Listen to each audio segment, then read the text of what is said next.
He has over 25 years of rich, insightful years of experience with a progressive career in information technology, working with various Fortune 500 clients across the globe, covering government, state, healthcare, auto, pharmaceutical, telecom, and retail verticals, and touching end-to-end solutions. He has in-depth knowledge in security, cloud, and Oracle Technologies, and of course, most importantly, the ITSM framework. He is an author, mentor, and a speaker. He is working as a senior director with a renowned microprocessor company. He is passionate and speaks avidly on future skills. He is Vijay Banda. Let's learn about his career journey and more about his favorite topic, future skills and future of work. Hello. Hi there. Welcome to the Guiding Voice podcast series, The Guiding Voice for a Better Future. This podcast is to help professional students, IT employees, and entrepreneurs to shape their careers. Dear listeners, in every episode, we interact with industry experts or thought leaders or academicians or coaches across the globe to drive some insightful conversations that will help each one of you learn great things. Also, we share an interesting trivia or a fun fact about the IT world or technology towards the end. So stay tuned till the end.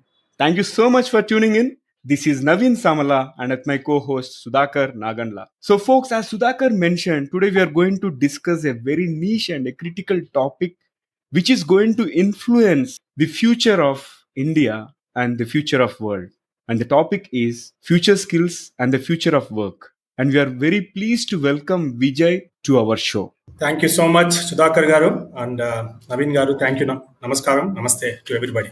Thank you for taking time, Vijay. Vijay, as I was mentioning in the introduction, government, state, healthcare, auto, pharmaceutical, is there anything that you missed out? Yeah, movie industry maybe. That might be something that you want to explore, right? Definitely would love to explore. My forefathers used to be part of movie industry. Maybe one of these days. My great grandfather was a great drama artist called Banda Kanikalingeswara Garu. So maybe in the future we'll see. Absolutely. I think once you start that journey, we would request both Naveen and I to be remembered by you, so that we also be part of that journey. Why not? Absolutely. So Vijay, can you please share briefly about your career? It is 25 years experience. What are the top 2-3 things that helped you reach where you are today? I think, once again, thanks for the great opportunity and the good work you are doing for the society. So I commend all the people who are trying to make the future better. So kudos to both of you. I think we share a lot of things in common. From a career point of view, I would say, I think curiosity is number one. You need to stay curious. I think for every college student or every IT professional, we all come into the profession saying, okay, I'm going to learn a particular language. Okay, I'm going to start from it and retire from it. That is the mindset. A lot of the IT professionals today. Okay, I'll start with Java, I'll start with Oracle, and I want to become a director in that, and I want to become something in that, and I will finish my career marathon in it. I think if you have the curiosity, right, to actually start not only expanding your depth of technical competency, the breadth of it also, because future demands comb-shaped skills. Comb-shaped. Comb has how many verticals? You have one big horizontal, and you have multiple verticals under it. So that's what the future of work demands. It requires us to be agile, and it requires us to have the holistic 360-degree awareness. So I think the curiosity. Second is creativity. I think, a lot of times you run into problems where people say, hey, you know what, we tried this, but it has not worked for us. Why are you trying it again? So, but you are persistent. Yes, there is another way to do it better, right? And apply your creativity. Be curious. You keep applying your creativity, right? And most importantly, collaboration. There is no one-man army. I keep saying to my team members, I don't want a superstar in the team, but I want a superstar team. And that is where, the differentiator comes, when you all work towards making the team success through a good collaboration, good chemistry of working with each other, right? And do not worry about the credit. I believe in this Tata saying, Ratan Tata said, if you all work towards doing something without worrying about the credit, who gets the credit? Nowadays, the society is, you do small thing, we want a credit because Facebook is there. We want to put it in WhatsApp. We want to put it in social media, right? So the fourth one is forget about the credit, right? Credit will come to you because if you believe in our Karma Siddhanta, automatically credit will come to you. If not here, somewhere else, right? So the 4 C's you have to remember. First is stay curious. Second one is be creative when someone and be go into the zone where someone says this problem cannot be solved. Find ways. Look at how Uber application was discovered. A simplest solution. You remember, those days when we were trying to call a cab for airport pickups. We used to call 2 days before. Bhaiya, parson ana do baje subah subah. Right now, look at that. How confident we are. We can wake up at 1:30 and we can book a Uber app. Right? A simplest creative solution like that solved so many logistical problems. Collaboration. I think today our fundamental thing in the society is we need to really focus on collaboration. And of course, last one, as I mentioned, forget the credit. Do not worry about credit. Who gets the credit in a teamwork? Sometimes the other person will be parrot. Sometimes you will be big parrot. So I always, and the last one I also remember cross pollination. Okay, which is where I started with curiosity, ending with cross pollination. Be adventurous enough to pollinate. That might make you more versatile than just being in one particular technology. I know it's a long answer. But there is no single silver bullet or silver lining to successful careers. Everybody has to create their own career web. It's not a career path. You need to knit your career web. Okay. And that is the success mantra. If anybody wants to do, knit your own career web. Okay? Wow. Amazing. I know, Vijay, that we actually had so many things in common. Did not realize that to this level. I generally say when I start my session in any college or someplace, I start with 7 C's. You covered already 5. I generally say the other 2 that I generally talk about is one is communication. Right. Because especially if you are talking about tier 2 towns and cities, Vijay, we generally see that, typically with our hierarchical society, we generally don't encourage people to come forward and have that communication. We generally say, so that is one aspect that I generally encourage. And the last one I say is conviction.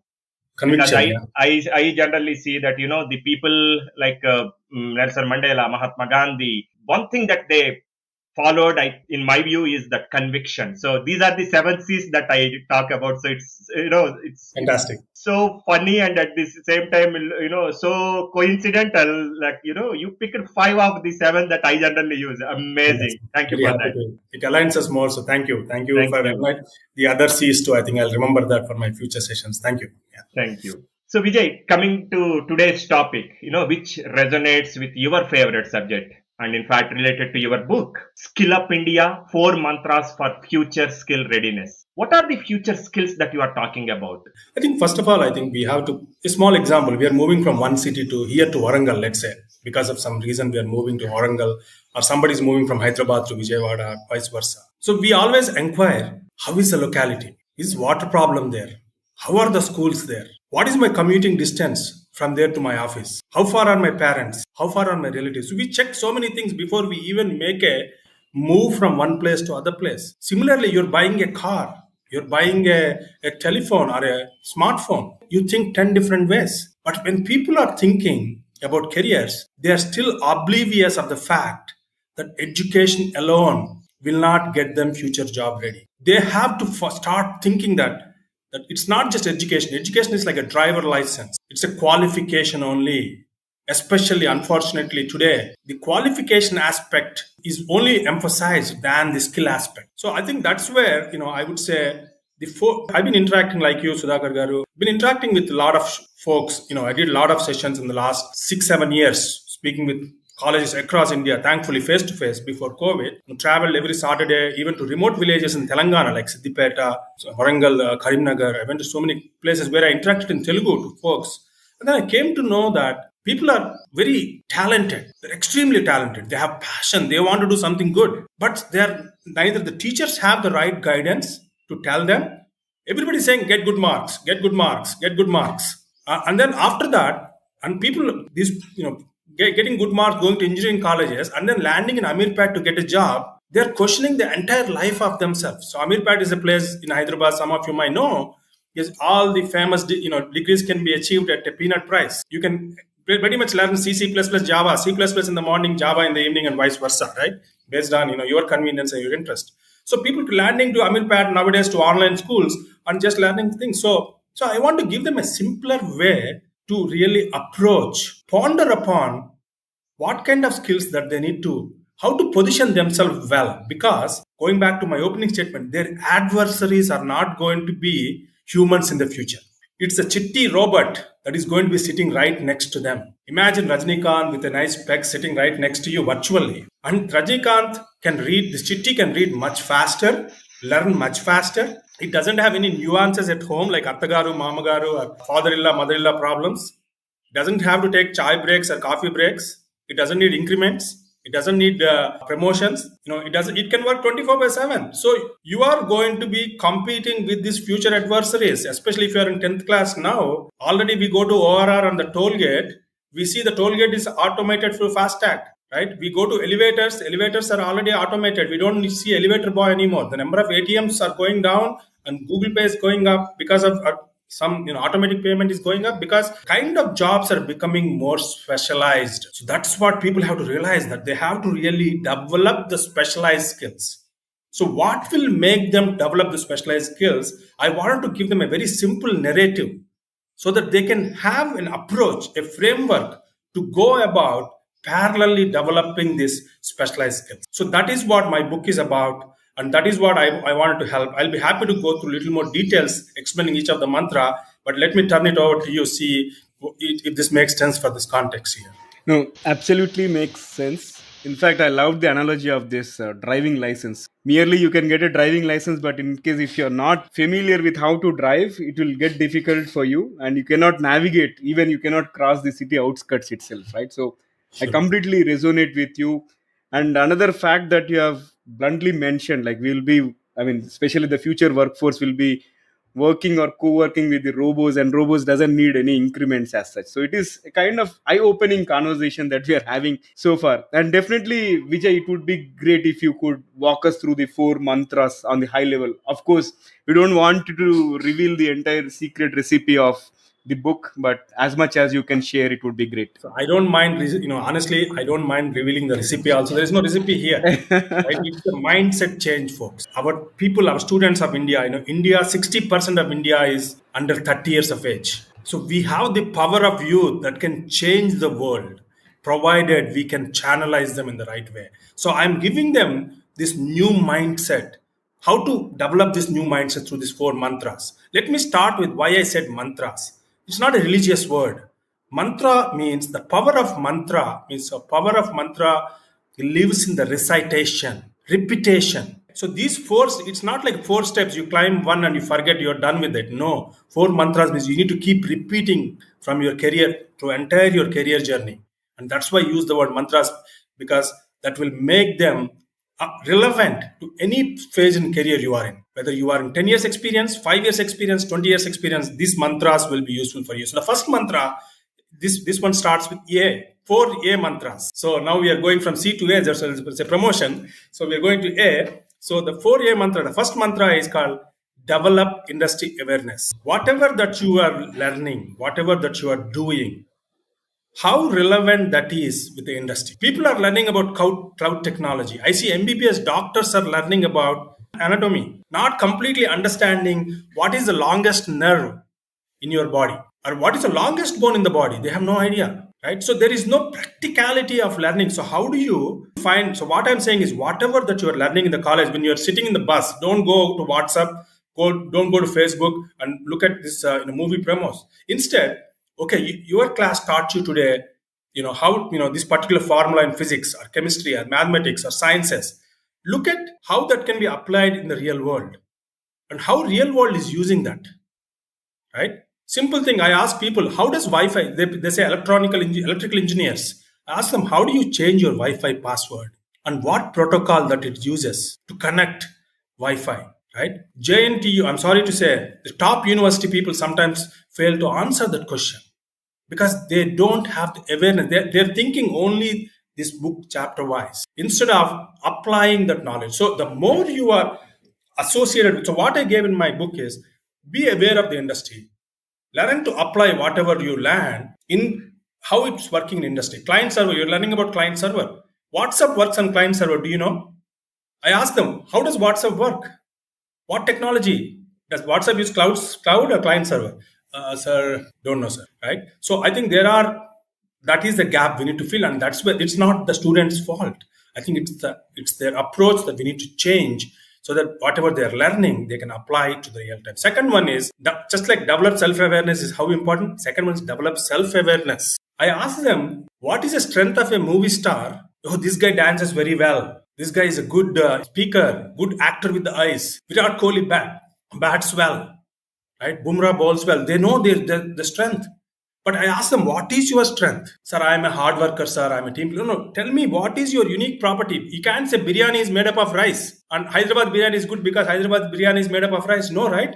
Hyderabad biryani has its own unique recipe. That's why it is successful. What's the difference between a Nokia Android phone and a Samsung Android phone? There is a difference. There's a USP, unique selling proposition. So what is your unique value? Develop that, because if you want to stay ahead of your future adversaries, if you don't know, bottom line is, if you don't know who you are, how can you be good at what you can do? So that is the number thing. So I gave a list of steps on self-discovery. Their cognitive skills, their emotional intelligence skills, cross-functional collaboration skills, leadership skills, blind spots, purpose, core values, even core values, because it's very important. So I gave all this. Analyze yourself, reflect yourself who you are, because if you don't know who you are, what you're good at.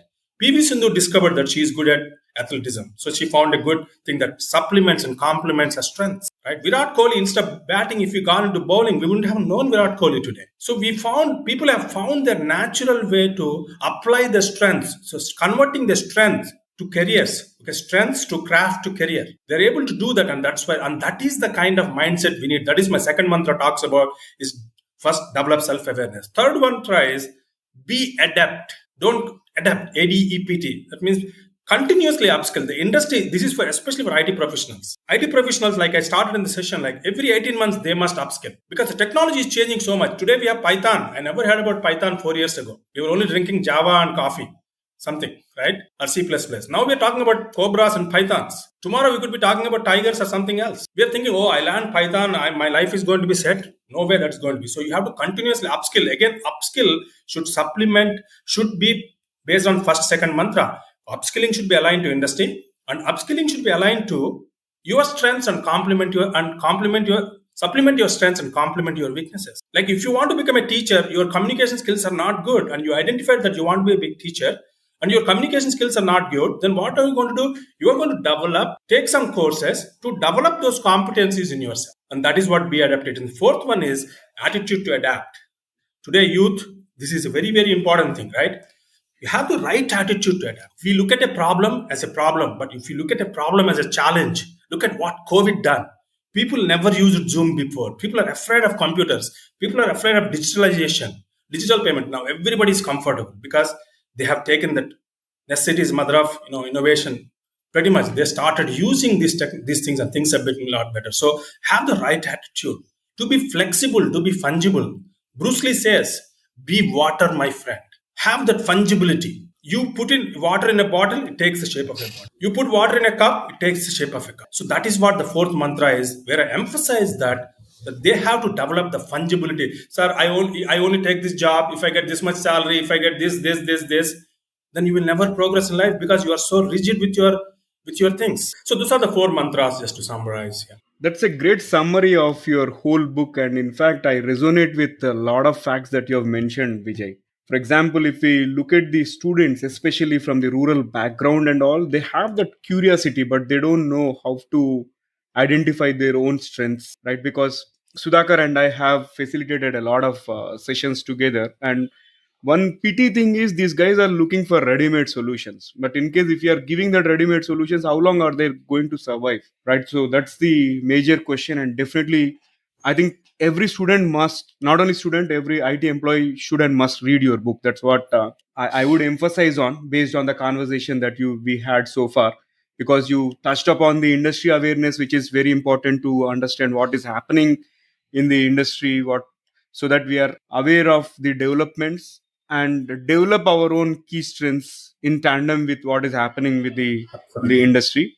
And at the same time upskill every 18 months, and most importantly have that attitude. When it comes to this attitude, it's more about how inclined you are towards the change management, how far you are focusing on your core values and be adaptive, be resilient, right? So Absolutely.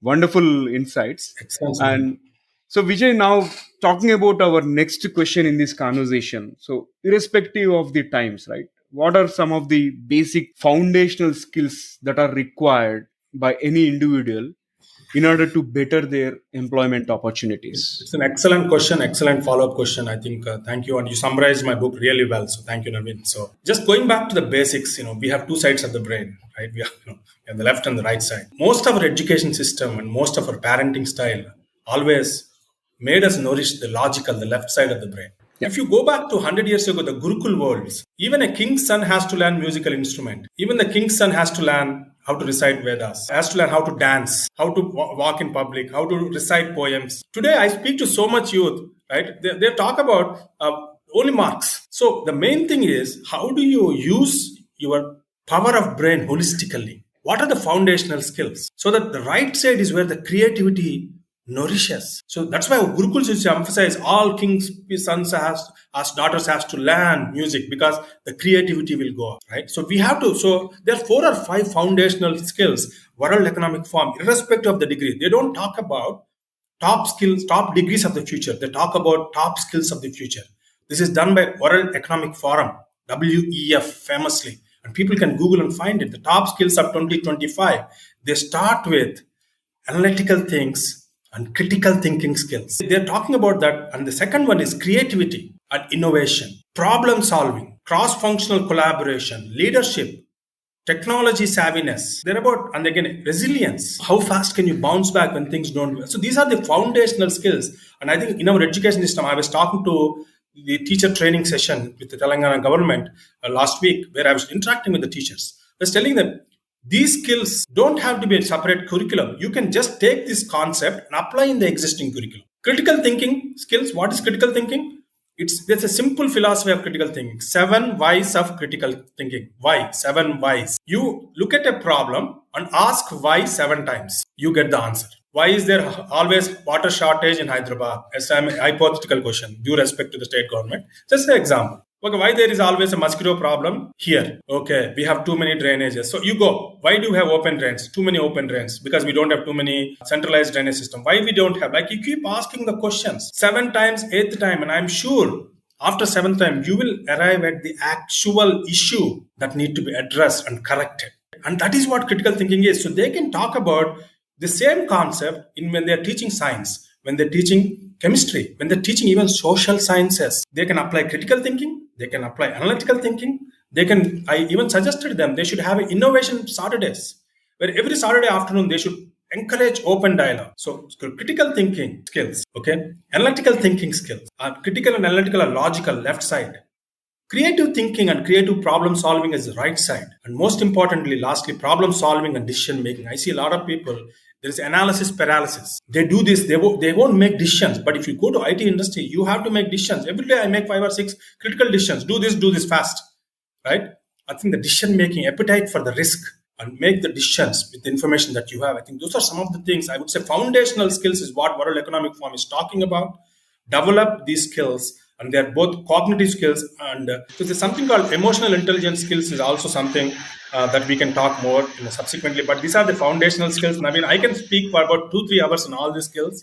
I'm so passionate, and because this is what education system should be teaching now. It's not about other things. If we can teach and adapt, no matter which degree you go to MBBS or you go to engineering or you go to arts and commerce. Anywhere, these foundational skills will be needed by you, just like the foundation of an house. Amazing summary, Vijay. The top skills, and I really like the way you put it, like, both the left side of the brain and right side of the brain. While you are talking about rationality, analytical, critical thinking, at the same time, you are talking about creativity and problem solving. And of course, something which is very horizontal, cutting across both sides, that resilience and decision making, right? At the end of the day, like you rightly mentioned, that procrastination, analysis, and paralysis are 3 things that kills our overall system, right? Right. Absolutely. Great stuff. So continuation to that point that you picked upon, about now I get the idea. I got benefited with the rational thinking, and now I got into a job. But like you rightly mentioned, Some time back, we were drinking coffee and Java. Now we are worrying about the snakes, the pythons of the world, cobras of the world. So in future, like you said, we might be talking about cheetahs, dogs, and leopards, right?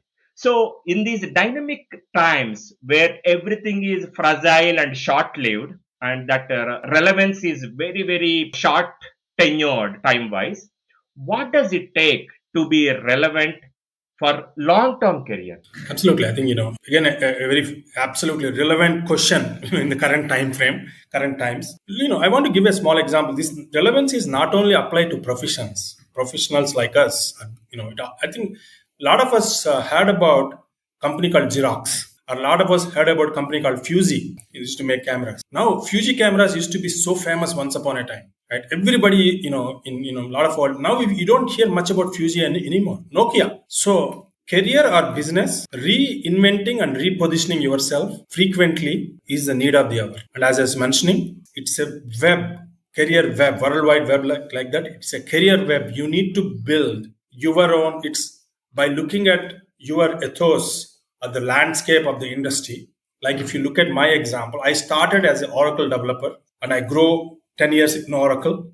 Then I joined Deloitte, where I did entirely different technology, Microsoft, networking, cybersecurity. Then last 5, 6, 7 years, I'm doing more on cybersecurity. So I when I switched to cybersecurity, I did my certification, CISSP, which is one of the only 2,000 people in India has this certification. Right? When I did, of course, 7 years ago, 8 years ago. So you anticipate industry is going to look for cybersecurity. So I did that and I positioned myself. I built that web. So it helped me now I call it adding the runway to your career, because the runway keeps running out and nobody is going to pay the runway, but you have to pay it yourself with new skills and competencies or industry certifications. And which direction you put the runway towards is where you see more opportunities by being connected with the industry. I've been reading a lot of Gartner research articles 7-10 years ago and say cloud and cyber, everything is going to be in cloud and security is going to be very important. Cloud is going to be very important. ITSM is going to be very important. So that is your outlook. So we build your runway to go there, right? So you path your way to that. And that is what I would say there is, be relevant, have an eye on the industry. Just don't be just that racehorse where you continuously running forward with your blinded eyes. You have to be open and understanding. And by listening to podcasts like this and by visiting forums like World Economic Forum, professional networking sites like LinkedIn, there's so many articles that talk about where the industry is heading. And as long as you are aware of it and you're fine-tuning yourself, I think you'll be very successful. Fantastic conversation. Like, I'm loving it. The more questions that we are going through and the kind of insights that you are sharing, they are extremely helpful. And this has been a fantastic conversation so far, Vijay. So we would like to add some spice to the episode, wherein I'm going to ask you a few rapid fire questions. Okay. And in case if you are ready, if you are okay, we'll proceed. There's always an editing option though. So we'll see. All right, yeah. We are not going to put you on spot for sure. That's the assurance from our side, Vijay. All right. So let me go ahead with the first bullet out of the rapid fire question. So what is the most adventurous thing that you have done so far? I think, one of the big adventures I have done is, returning back to India after living 15 years in US. I would say it's one of the big adventures I have done. But when I go back to my childhood, in Vijayawada, I remember we cycled from Vijayawada to Amaravati on the canal of Krishna. We used to do a lot of cycling adventures, in my earlier days, and a lot of challenges, climbing up the mountains around that side. But I think professionally, I would say one of the biggest, toughest move for me is returning back after living and adjusting to this culture back and finding my identity back in this place. I would say, by God's grace, it's been worked out, but that is one of the adventures. Absolutely, like conquer, which is rare step taken by the individuals. Like they prefer to stay there itself. Yeah. So all my friends, out of 100 people went to US during my batch. I'm the only one. I'm the odd man out coming back. No wonder, yeah. All right, here comes my next one, Vijay. What is your favorite failure? I think I wanted to be an entrepreneur. I started a training institute multiple times because I strongly believed in giving back, my knowledge. And so I started in 2007-8 time frame, I started something called WinSource, Oracle Training Center in Amirpet. So at the time, Oracle was started at much little money, and I was charging much higher, and people used to come and really question me why am I charging so much high. And I would say because education for me is something that I really like, so I would say it's a favorite failure. I failed in that one. I'm still continuing in the journey in a mentorship model today. But we call it favorite, or but I used to spend 8 to 10 there, teach people, then come to office, worked until 7 in the office. So my days were much longer and tougher. But actually, that helped me articulate my thoughts much more easily. That 3 years or 4 years of hard work actually helped me crystallize my thoughts and able to present the content in the right way. So it's a favorite failure, maybe I can say that way. Fair enough. And thanks for the candid answer. Moving on to the next one. What is one hidden talent that you have which you haven't shared with anybody so far? I think I'm a good dancer. I dance well, but I don't dance in public. Okay. I like that street beat dances. One day I want to wear a mask and go dance that in front of a shadi and all. That would be good. Interesting again. Yeah, moving on to the next one, Vijay.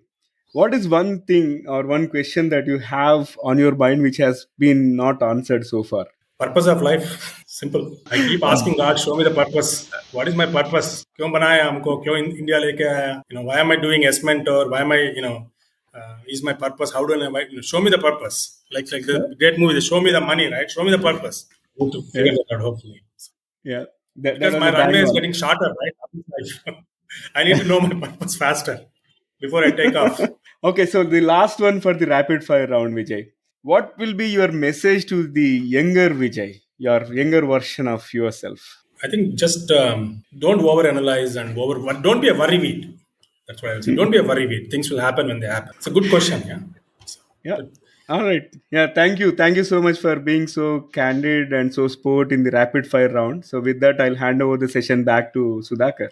Yeah, thank you, Vijay. Actually, it had covered the complete spectrum. Wearing a mask and doing a dance in someone's wedding to asking the God to show the purpose of life. Man, it had too much of variety, or both ends of the spectrum, I would say. So, Vijay, one final question for this session. What is one piece of advice that you would give to those aspiring to make big in their careers? Challenge the stereotype. Challenge the stereotype definition of success, to be very candid. Success is not the 1, 2, 3, 4, 5 formula.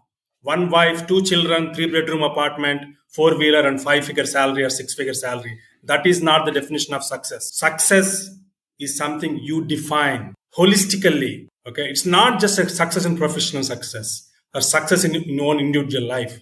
Right? You need to look at success holistically and challenge the status quo of success. My guru says to me, and that inspired me, is it's not how successful you are, but how many people you made successful. And that is the true success is. I think you guys doing here through this forum, if you can inspire a couple of people and make them successful, I think, we are contributing to our cause. I think we need to earn this life. Forrest, there is a movie, this Saving Private Ryan, the last dialogue in that movie. It talks about earn it.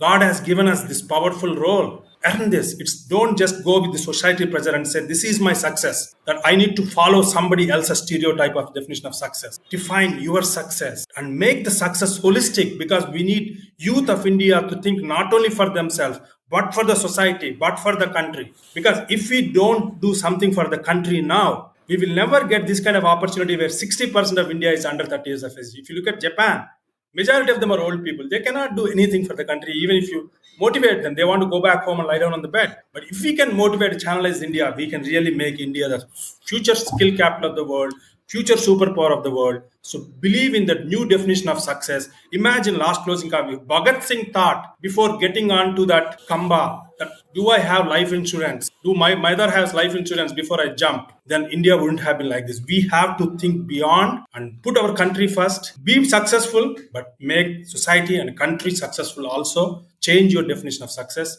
Thank you so much. I'm trying my best. I'm not preaching without doing it myself. I'm doing it. I spend, just like you guys, spend few hours a week talking to my the youth in India, because I have tremendous confidence. If anybody can change the country, is the youth of India. You have the power, you have the willpower and conviction to change it. So again, once again, thank you, Sudhakar Garu, Naveen Garu, for the great opportunity. Thank you once again, Jai Hind. Thank you. Thank you so much, Vijay. Really appreciate your passion, enthusiasm.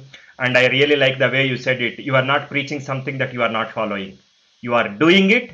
Hence, you are preaching others that let's do the same way so that we can influence the society at large in a positive way. Really appreciate you taking time for us, and that summary of redefine success and don't fall into that social conformity norm of 1, 2, 3, 4, 5. Amazing. We really appreciate you taking time for us today. Thank you so much. It has been pleasure. Thank you. Thank you. Thank you so much. It was an absolute pleasure hosting you, Vijay, and it's a honor to have you on our platform. And definitely, your passion speaks it all. And in fact, Sudhakar and I have realized we share a lot of commonalities in terms of making this society a better place. And let us give the best and let the good things follow. That's what we believe in. And thanks again. All right. So it brings us to the trivia segment of today's episode. So, folks, today's trivia is about internet, and here comes my question. Do you know during which decade the internet became visible to the general public? I know you're thinking, but let me tell you the answer as per the ritual.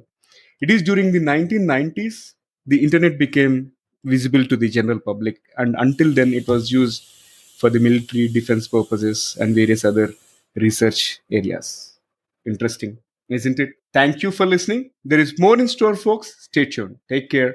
Be safe. Until next time, bye bye. And we are signing off for today. See you all in the next episode with another wonderful guest.